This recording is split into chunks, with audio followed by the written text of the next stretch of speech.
دوستوں، سائنس بھی حضرت محمد صلی اللہ علیہ وآلہ وسلم کا پتہ پوچھ رہی ہے۔ آپ صلی اللہ علیہ وسلم نے بیت الخلاء میں تھوکنے سے کیوں منع فرمایا؟ آج کی جدید سائنسی تحقیق نے فرمودات نبی حضور صلی اللہ علیہ وسلم کو حقانیت ثابت کر دی۔ ناظرین، ویڈیو میں آگے بڑھنے سے پہلے میری ویڈیو کو لائک اور چینل کو سبسکرائب کر لیں اور ساتھ موجود بیل آئیکن کو دبانا مت بھولیں تاکہ ہماری معلوماتی ویڈیوز آپ تک پہنچ سکیں۔ ناظرین، آپ صلی اللہ علیہ وسلم نے فرمایا، فجر، عصر، مغرب اور عشاء کے درمیان سونے سے باز رہا۔ جدید تحقیق نے ثابت کیا ہے فجر اور اشراق کے درمیان فضا میں آکسیجن کی شدید کمی ہو جاتی ہے۔ اگر ہم اس وقت سو جائیں تو ہماری طبیعت میں بوجھل پن آ جاتا ہے، ہم آہستہ آہستہ چڑچڑے اور بیزار ہو جاتے ہیں۔ فجر سے عصر اور عصر سے مغرب کے دوران بھی آکسیجن کی کمی رہتی ہے۔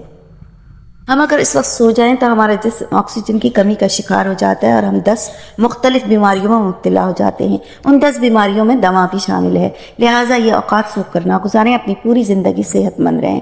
آپ صلی اللہ علیہ وسلم نے فرمایا کہ بدبودار اور گندے لوگوں کے درمیان نہ بیٹھا کرو۔ یہ حکمت بھی از پر حکمت ہے۔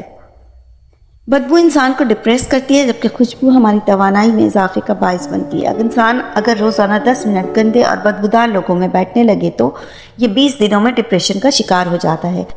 آپ صلی اللہ علیہ وآلہ وسلم نے شاید اسی لیے بدبودار لوگوں سے دور رہنے کا حکم دیا۔ آپ صلی اللہ علیہ وسلم نے فرمایا، ان لوگوں کے درمیان نہ سوئیں جو سونے سے پہلے بری باتیں کرتے ہیں۔ یہ فرمان بھی حکمت کے عین مطابق ہے۔ آج سائنس نے یہ ڈسکور کیا ہے کہ نیند سے قبل ہماری آخری گفتگو ہمارے خوابوں کا محور ہوتی ہے اور یہ خواب ہمارے اگلے دن کا موڈ طے کرتے ہیں۔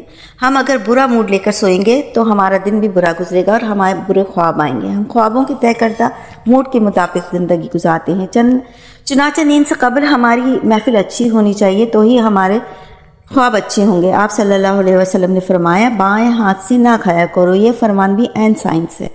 ہمارے دماغ کے دائیں اور بائیں حصے مثبت اور منفی ہوتے ہیں۔ جب ہم دائیں ہاتھ سے کھاتے ہیں تو ہماری سوچ مثبت ہوتی ہے اور جب ہم اپنے بدن کو بائیں ہاتھ سے کھلاتے ہیں تو ہماری منفی سوچ طاقتور ہوتی چلی جاتی ہے۔ آپ مشاہدہ کر لیں، آپ کو بائیں ہاتھ سے کھانے والے اکثر لوگ منفی ملیں گے۔ یہ اکثر شکوے، شکایت، ناراض اور دوسروں کو نقصان پہنچاتے ہوئے نظر آئیں گے۔ آپ صلی اللہ علیہ وسلم نے فرمایا کہ منہ سے کھانا نکال کر نہ کھاؤ۔ تحقیق سے اس فرمان کی بھی حقیقت سامنے آتی ہے۔ ہمارے منہ میں 10 کروڑ سے 1 ارب تک بیکٹیریاز موجود ہوتے ہیں۔ یہ بیکٹیریا مہلک جراثیم بن جاتے ہیں۔ یہ جراثیم ہمارے کھانے میں مل جاتے ہیں۔ یہ کھانا جب معدے میں جاتا ہے تو معدے کے غدود ان جراثیم کو مار دیتے ہیں اور یہ ختم ہو جاتے ہیں۔ لیکن جب ہم اس کھانے کو منہ سے نکال لیتے ہیں تو اس جراثیم کو آکسیجن مل جاتی ہے۔ یہ آکسیجن ان جراثیم کو سیکنڈ کے 1000ویں حصے میں ان جراثیم کی تعداد کو خربوں میں کر دیتی ہے۔ یہ جراثیم معدے کے غدود سے بھی نہیں مرتے۔ اس طرح یہ لقمہ ہمارے لیے معدے میں پہنچ کر زہر بن جاتا ہے اور یہ زہر ہمارے نظام انہضام کو پوری طرح تباہ کر دیتا ہے۔ اب کبھی کوئی ایسا شخص صحت مند نہیں ملے گا جسے لقمہ نکال کر کھانے کی عادت ہو۔ آپ صلی اللہ علیہ وسلم نے فرمایا، انگلیاں نہ چٹکایا کرو۔ سائنس کا کہنا یہ ہے کہ جو لوگ انگلیوں کو چٹکاتے ہیں یا ان کے کڑاکے نکالتے ہیں، ان کی انگلیوں کے جوڑ کھلنا شروع ہو جاتے ہیں اور پھر یہ لوگ جوڑوں کے درد میں مبتلا ہو جاتے ہیں۔ آپ صلی اللہ علیہ وسلم نے فرمایا کہ جوتا پہننے سے قبل اسے جھاڑ لینا چاہیے۔ ہماری زندگی کے عام واقعات میں کیڑے مکوڑے، سانپ، بچھو ہمارے جوتوں میں گھس کر بیٹھ جاتے ہیں۔ بچے بھی اکثر جوتوں میں کیڑی کاٹی یا کوئی چیز ڈال دیتے ہیں تو ہم جوتا پہنتے ہیں تو اس وجہ سے ہمارے پیر زخمی بھی ہو جاتے ہیں۔ لہٰذا ہمیں پہننے سے قبل اسے جھاڑ لینا چاہیے۔ آپ صلی اللہ علیہ وسلم نے فرمایا کہ نماز کے دوران آسمان کی طرف مت دیکھو۔ یہ فرمان بھی درست ہے۔ آسمان میں ایک وسعت ہے جو ہماری توجہ اپنی طرف کھینچ لیتی ہے۔ جب ہم آسمان کی طرف دیکھتے ہیں تو ہماری توجہ بڑھ جاتی ہے اور ہمیں توجہ واپس لانے میں ٹھیک ٹھاک وقت لگتا ہے، جبکہ نماز کے لیے یکسوئی درکار ہے۔ نماز کے دوران آسمان کی طرف نظر کر لیں تو سجدہ اور رکوع بھول جاتے ہیں۔ یہی معاملہ تحقیق کاروں کے ساتھ بھی ہوتا ہے۔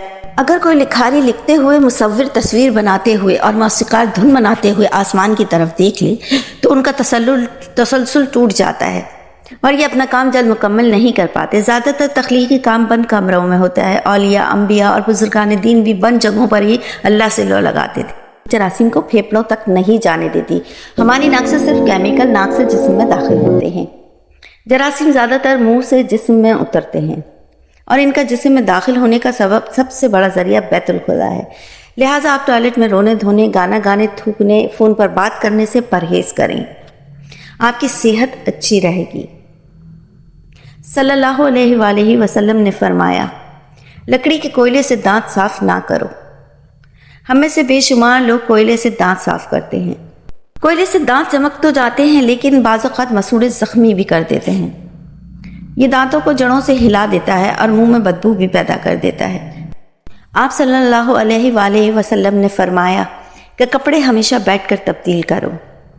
اس میں مصلحت یہ ہے کہ اکثر پینٹ پجامہ شلوار تبدیل کرتے وقت اس بیلنس ہو جاتے ہیں اور گر پڑتے ہیں، ہمیں چوٹ لگ جاتی ہے۔ ہم میں سے اکثر لوگ کبھی نہ کبھی اس صورتحال سے دوچار ہوتے ہیں، بالخصوص بڑی عمر کے افراد کو احتیاط برتنی چاہیے۔